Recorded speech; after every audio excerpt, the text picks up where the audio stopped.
Hello everyone, welcome back to another little short update.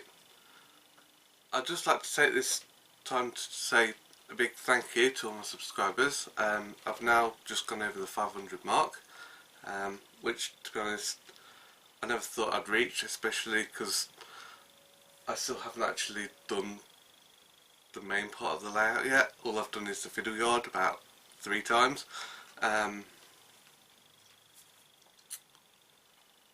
And yeah, and obviously changed the baseboards twice. But I'm getting there, slowly but surely. Still haven't got a name for the layout, but anyway, I'd still just like to say a big thank you, and I hope you enjoy the videos. So yeah, let's get on to the little update. Okay, so what I've got so far is I've put a point in down on this side. You have to really excuse the mess. It's a bit of a tip at the minute, but as you can see, that's where the drop down starts. But putting a point just here, that'll take it to the single track line from the fiddle yard.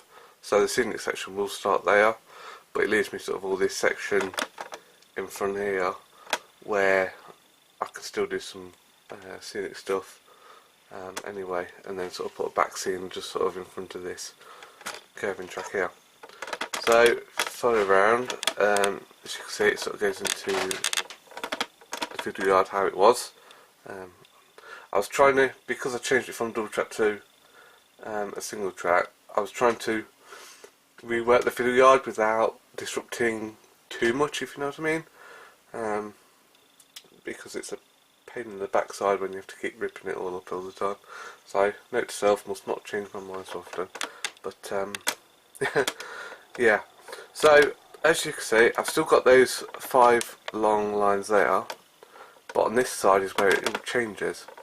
What I've got is 1 long line now, a short dead end siding here, another through, followed by another dead end, and then this bit here will just be just passing, and so it's completely clear all the time. But I've put on, just for now, a couple of dead end sidings down here, which I could put more off if I wanted to. There's a bit of room for expansion there, but for now that'll do. I've got enough. I've actually got more storage sidings than I did last time, but yeah. But what you can see I've done is I've put another 3-way point in just here, so it just goes out as 1 track from there. So that end has changed quite a bit, and I've also put the track in to go right around to the scenic section up there. So I've done quite a bit. The baseboard unfortunately is looking like a bit of a war zone with all the holes in it because I've changed it so bloody often, but hopefully that'll do for this layout now. I'll try not to touch it too much anymore. What else have I done? Right, when I was doing this, I had to obviously disconnect the wiring from this end. When I tried to, because I was sort of trying to do it as sort of, should we say, quickly, or easy way, or whatever, you know, making shortcuts, I just disconnected those wires, and then I was trying to plug it all back in.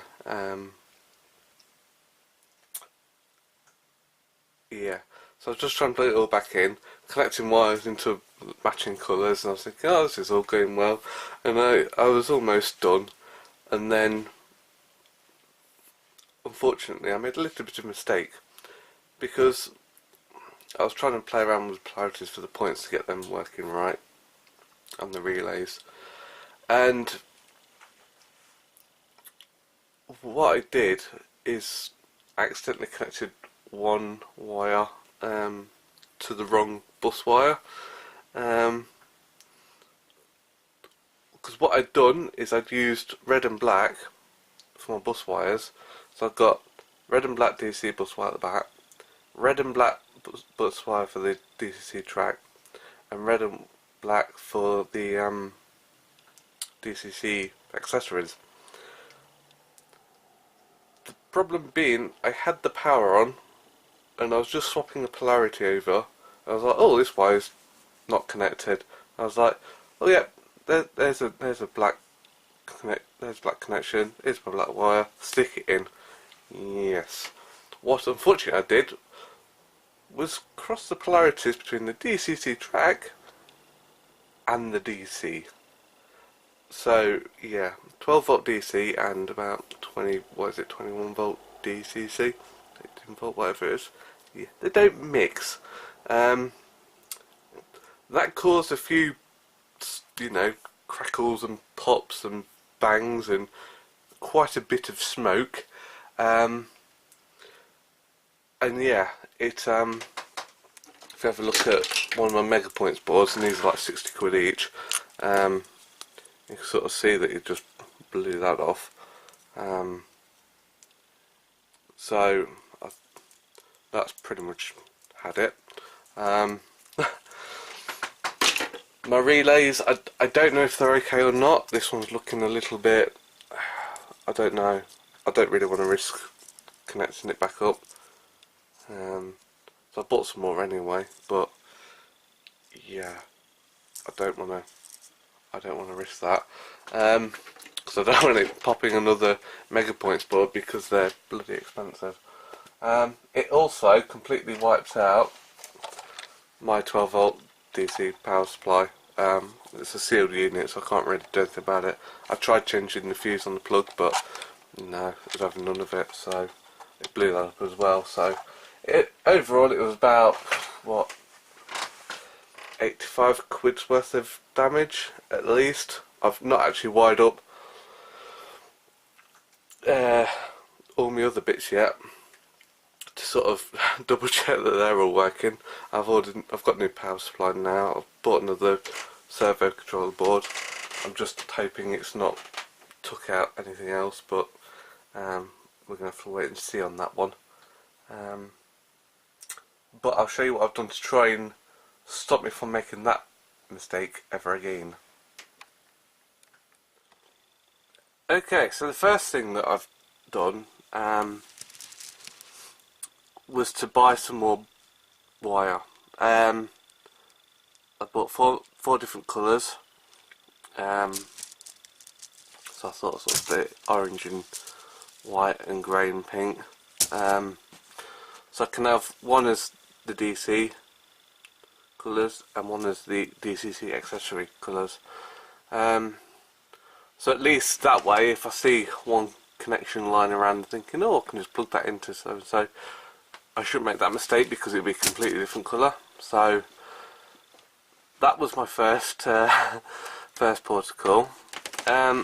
Second port of call was something pretty drastic, and as you can see, I've ripped out all the wiring, absolutely all of it. It was a bit of a mess under there. Overall I wasn't all that bothered because I wasn't planning on going under there again, but then I decided to change my layout and I went under there again, and yeah, I think you know the rest. So yanked it all out, and what's been happening now is, you can see it's a lot tidier up there now. Still not finished, still got some wires need to plug in, but we haven't finished yet. But already it's a lot neater. And this whole section here, which was the old viaduct section, the board that was down at the front here, that has now been moved to here, and as you can see, everything is being wired a lot more neater and putting in trunking around so that it sort of keeps it all neat and tidy. Obviously we've got the Megapoints DCC module, the relay control board and the servo controller, and then obviously relays, some of these things I got off eBay ages ago, and obviously my detection blocks.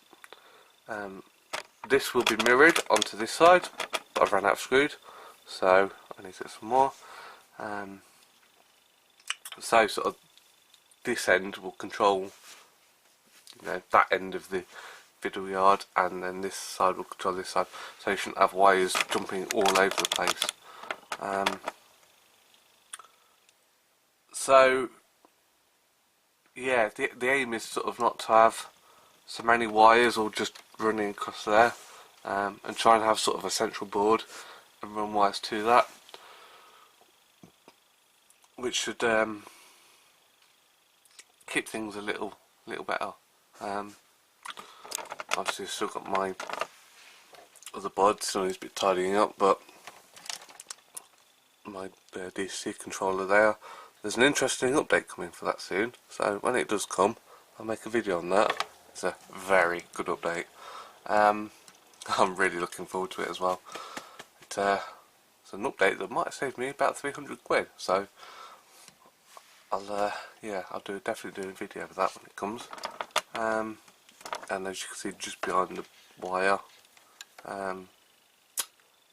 that's my track short circuit protection thing. So yeah, so that's pretty much everything.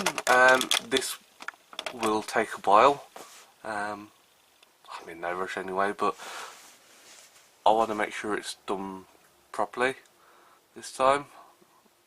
So I can't make a mistake again like that, because it's been costly. So I've got to finish all this off, got to have a good clean up, still got to do my track plan, still got to come up with the name for the layout, still got to, I need to do everything. So I'll leave that there. Hope you've enjoyed this little minor update. Hopefully next time, hopefully should be all blooming done. Thanks again for all my subscribers, and I'll catch you in the next video. Bye.